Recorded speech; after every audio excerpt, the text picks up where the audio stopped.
সাল 1847। কলকাতার জানবাজারের রানীমা রানী রাসমণি ঠিক করলেন তীর্থ করার উদ্দেশ্যে কাশী যাবেন। সঙ্গে যাবে অনেকগুলো নৌকা, দাস দাসী, আত্মীয় স্বজন, সব কিছুই পাই তৈরি। কিন্তু মা কালীর ইচ্ছের উপরে তো আর কেউ নন।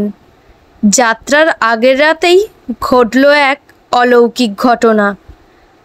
রানীমাকে দেবী স্বপ্নাদেশ দিলেন যে তিনি যেন গঙ্গার তীরে তার একটি মন্দির নির্মাণ করেন ও তাকে প্রতিষ্ঠিত করেন। তারপরেই মন্দির নির্মাণ করে প্রতিষ্ঠিত হলো দক্ষিণেশ্বরের মন্দির।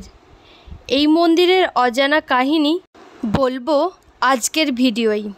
সুপ্রিয় দর্শক বন্ধু, এসএস ওয়ার্ল্ড চ্যানেলে আপনাদের স্বাগত।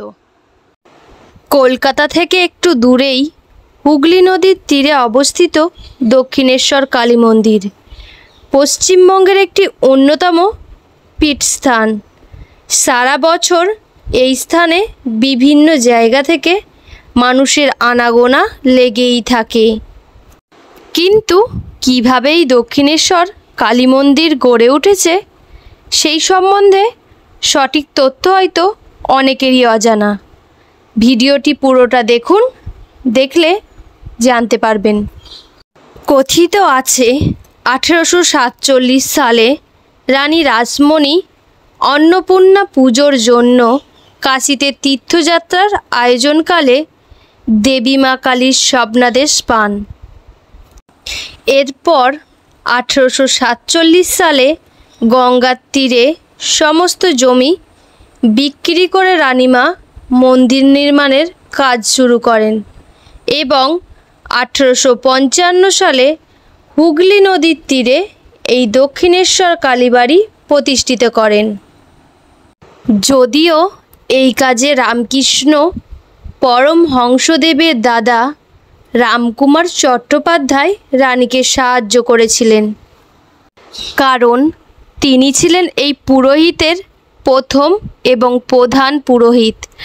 পরবর্তীতে রামকৃষ্ণ পরমহংসদেব এই মন্দিরে কালী সাধনা শুরু করেন। মন্দির স্থাপনের জন্য জন হেস্টি নামের একজন ইংরেজদের কাছ থেকে প্রায় 20 একর জমি কেনা হয়, যা বর্তমানে সাহেবান বাগিচা নামে পরিচিত। 1855 সালে 31শে মে স্নানযাত্রার দিন মন্দিরের বিগ্রহ প্রতিষ্ঠা করা হয়। দক্ষিণেশ্বর কালীবাড়ি মন্দির প্রতিষ্ঠা করতে প্রায় 8 বছরে 9 লক্ষ টাকা ব্যয় করা হয়েছিল। পূর্ব দিকের মন্দিরে অবস্থিত বিগ্রহটি মাতা ভবতারিণী কালিকা নামে পরিচিত। বঙ্গীয় স্থাপত্য শৈলীর নবরত্ন স্থাপত্য ধারা অনুযায়ী 3 তলা দক্ষিণমুখী এই মন্দিরটি নির্মাণ করা হয়, যার উপরে 2টি তলে 9টি চূড়া দেখতে পাওয়া যায়। উত্তোলিত দালানের ওপর মন্দিরের গর্ভগৃহটি স্থাপিত হয়েছে। মন্দিরের দালানটির উচ্চতা 100 ফুট এবং 46 বর্গফুট প্রসারিত।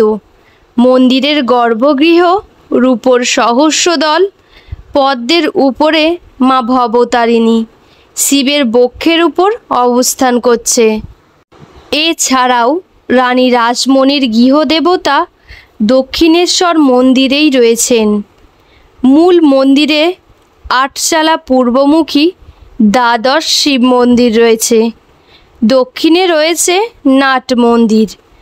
উত্তর পূর্ব দিকে রয়েছে রূপোর সিংহাসনে 21.5 ইঞ্চির কৃষ্ণ ও 16 ইঞ্চির রাধা বিগ্রহ নিয়ে গড়ে উঠেছে রাধাকান্ত মন্দির।